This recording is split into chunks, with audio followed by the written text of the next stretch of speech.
Hello everyone, welcome back to our channel. और आज की वीडियो में हम लोग कवर करेंगे फिजिकल एजुकेशन के ईयर 2024 के all previous year MCQs. So let's start without wasting time. So here we have our question number 1. Which of the following pranayam is helpful to reduce obesity? So answer is option C, सूर्य भेदान प्राणायाम। ये ऐसा प्राणायाम है, ऐसा योगासना है जो help करता है किसके लिए? Reduce obesity. Then we have question number 2. International Paralympic Committee was formed in, ये कौन से साल में ये फॉर्म हुई थी? तो it formed in year 1989. So the right answer is option C, 1989. Question number 3. Which of the following is not the cause of food intolerance? देखिए यहाँ जहां पे भी नॉट आ जाता है ना क्वेश्चन में, वहां थोड़े से कान खड़े कर लीजिए। इन्होंने नॉट पूछा है तो यहाँ पे हमारा राइट आंसर हो जाएगा ऑप्शन सी, रफेज, क्योंकि रफेज का किसी भी तरीके से नेगेटिव इम्पैक्ट इस पे नहीं पड़ता।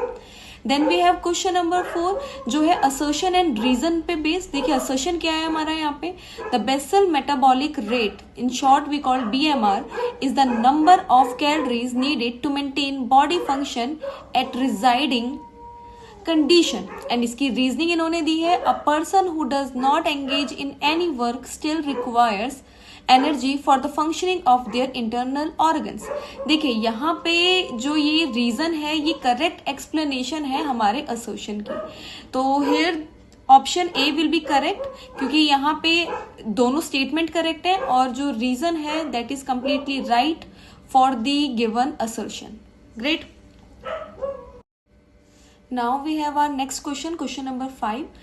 Given below are the function of sports management in list 1 and their explanation in list 2.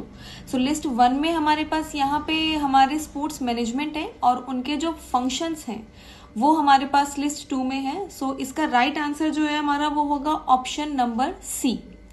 Now we have question number 6 जहाँ पे अगेन हमारे पास असर्शन एंड रीजन है।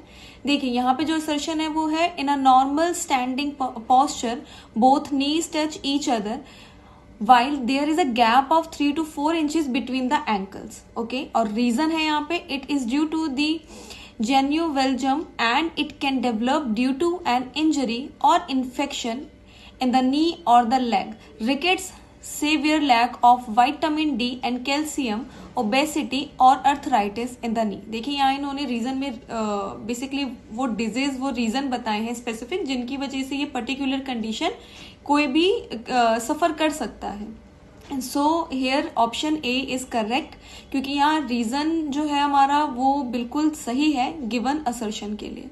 Now we have question number 7. In which of the following fitness component an athlete gives better performance if he or she has more slow twitch fiber in comparison to fast twitch fibers? तो इसका answer होगा हमारा option C, endurance, क्योंकि ये endurance है जो इस particular चीज को हेल्प करता है। Now we have question 8. Identify the factor which decreases equilibrium. देखिए इक्विलिब्रियम को डिक्रीज करने का जो हमारा यहाँ पे इन्होंने गिवन रीजन दिया है वो हमारा दिया है हायर सेंटर ऑफ ग्रेविटी। देखिए ये हमारा जो सबसे इम्पॉर्टेंट चैप्टर भी रहा है, चैप्टर नंबर 8, उसमें गिवन भी है कि जितना ज्यादा इक्विलिब्रियम होगा उतना ही सेंटर ऑफ ग्रेविटी कम होगा। दोनों एक दूसरे से इनवर्सली रिलेटेड है। अगर इक्विलिब्रियम बढ़ेगा तो सेंटर ऑफ ग्रेविटी कम हो गया, अगर इक्विलिब्रियम डिक्रीज होगा तो centre of gravity will increase, right. Now we have our question number 9. Identify the characteristics of introvert personality. Introvert जिनको दूसरों से बात करना, इंटरेक्शन करना ज्यादा पसंद नहीं होता, तो उनको हम सेल्फ सेंटर्ड भी कहते हैं। So option B is correct. Question number 10. Jump for smash in volleyball is an example of, ये किसका एग्जाम्पल है? तो ये एग्जाम्पल है आपका एक्सप्लोजिव स्ट्रेंथ का, क्योंकि वहां पे आप जो कूद फांग रहे हैं वहां पे बहुत एक्सप्लोजिवली आप अपनी स्ट्रेंथ शो कर रहे हैं। So option C will be correct. Which of the following is the objective of intramural competition? इनमें से कौन सा इस पर्टिकुलर टाइप ऑफ कंपटीशन को का ऑब्जेक्टिव हो सकता है? So option C, to promote health and fitness. ये जो है ये इसका राइट आंसर है। Then we have question number 12. According to WHO, World Health Organization recommendations, children of dash should be engaged in physical activities for 180 minutes and should have 10 to 13 hours of good quality sleep per day. ये WHO ने एक बहुत अच्छी guidelines दी थी, पर ये किस उम्र के बच्चों के लिए है? So option C 3 to 4 years is our right answer. Now we have question number 13. देखिए यहाँ पे एक पर्टिकुलर आपको पोस्चर दिया गया है, एक योगा आसन दिया गया है जो हमें इस पिक्चर को देख के बताना है. तो ऑप्शन डी शलभासना जो है इसका राइट आंसर होगा, क्योंकि ये एक इस तरह का आसन है. Now we have a question for visually impaired candidates, but क्योंकि ये एमसीक्यू फॉर्म में है तो डेफिनेटली हम ये भी करेंगे. तो विच ऑफ द फॉलोइंग आसन is useful for relaxation and removing fatigue. देखिए कौन सा वो आसन है जो हमें रिलैक्सेशन और फैटिग यानी हमारी थकावट को कम करता है. तो इसका आसान बहुत आसान आंसर है, जो सभी आसनों में सबसे इजी भी है करना, शवासना, जिसमें कुछ नहीं होता है, सिर्फ आपको लेटना होता है एक जगह पे, और it is something which is related your breath control. तो shavasana. Now we have question 14. What is the main governing body responsible for the organization of Deaflympics? So इसका हमारा राइट आंसर होगा option D, international committee for sports for the deaf. Right, आपको याद रखने में Deaflympics से आप डेफ को रिलेट भी कर सकते हैं. So this is how you can also answer. Right. So now we have our question number 15. Body mass index is one of the common way of accessing healthy body weight. तो देखिए we have total 4 types of ranges. इनमें से correct answer होगा 18.5 to 24.9, option C, जो बताती है कि अगर हमारी BMI इस पर्टिकुलर रेंज के अंडर आता है तो वो हेल्दी है. Next we have question 16. In partial curl up test the difference between the 2 parallel lines. देखिए 2 पैरेलल लाइंस के बीच में कितना डिफरेंस होना चाहिए. So option C is correct, 6 inches का. Now question number 17. Goal setting. Goal setting किस तरह की अप्रोच है? देखिए तो गोल सेटिंग जो है वो एक कॉग्निटिव अप्रोच है. So option A is correct. Question number 18 में देखिए पिक्चर देख के हमें पता चल रहा है there is a senior citizen और वो एक पर्टिकुलर टाइप ऑफ टेस्ट करने की कोशिश कर रहे हैं. तो ये जो टेस्ट वो कर रहे हैं वो किस चीज का कर रहे हैं? तो he is testing for his lower body flexibility. So option C is correct. Now we have a question for visually impaired students. So which of the following test determine the upper body strength of a senior citizen. देखिए senior citizen के लिए upper body के लिए, अभी हमने इससे पहले वाले क्वेश्चन में देखा था लोअर बॉडी के लिए. Now we have for upper body. So chair sit and reach test, option D, ये किस तरह का टेस्ट है जो अपर बॉडी स्ट्रेंथ बताता है for senior citizen also. Now in question number 32 यहाँ पे हमारे पास 3 पिक्चर हैं और तीनों पिक्चर्स में हमारे पास डिफरेंट टाइप्स ऑफ फ्रैक्चर्स जो हैं वो शोन है.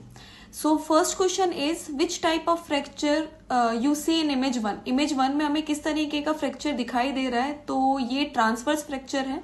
ट्रांसवर्स फ्रैक्चर में क्या होता है, एक हेयर लाइन फ्रैक्चर हमें बस देखने को मिलता है. Then in B question when a bone breaks diagonally. देखिए जब डायगोनली कोई बोन ब्रेक होती है तो उस टाइप का जो फ्रैक्चर होता है वो कहलाता है ऑब्लिक फ्रैक्चर, जो आपको पिक्चर 2 में देख के भी बहुत क्लियरली समझ आ रहा होगा. Now we have our question number question C. Dash fracture occurs when the broken ends of the bone are jam together. देखिए यहाँ ये थोड़ा सा टिल्ट हो गया, एक तरीके से हम कहें बैंड हो गया, मुड़ गया. तो इस तरीके का जो फ्रैक्चर होता है जिसमें हड्डी मुड़ जाती है वो होता है हमारा इम्पैक्टेड फ्रैक्चर.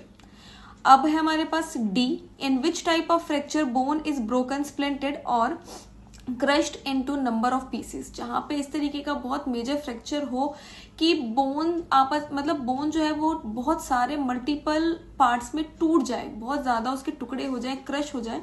तो इस तरीके का जो फ्रैक्चर होता है वो हमारा कहलाता है comminuted fracture. Now we have our last question, question number 33. यहाँ पे हमारे पास एक फिक्सचर है और इस फिक्सचर की हेल्प से हमारे पास यहाँ टोटल 4 क्वेश्चन है जो हम फटाफट आंसर करेंगे. According to the above fixture total number of rounds will be. कितने यहाँ पे टोटल राउंड्स खेले गए? तो यहाँ हम इस फिक्सचर को देख के इजिली बता सकते हैं कि यहाँ पे टोटल 4 राउंड खेले गए हैं. Now we have question B. As shown in the fixture if the winner team place least number of matches then which number of team is the winner. तो कौन सी टीम जो है हम कहेंगे जिसने नंबर ऑफ मैचेस सबसे कम खेले हैं, तो यहाँ पे है सीरीज 15। देखिए यहाँ पे 1 से लेकर 15 तक जो काउंटिंग दी है इन्हें सीरीज कहा जाता है। क्यों? क्योंकि इनको सीरीज में काउंट किया गया है और बहुत क्लियरली हमें यहाँ दिख रहा है कि जो सीरीज 15 है उसके नंबर ऑफ मैचेस जो है वो सबसे कम है। Now we have question C.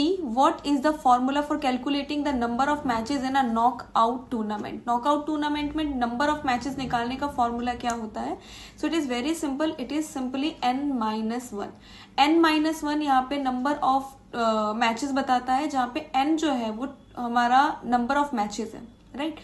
So n-1 gives total number of matches played in a particular tournament. So I hope this video will help you a lot to score more and more marks in your 2026 board exams. All the very best. Thank you.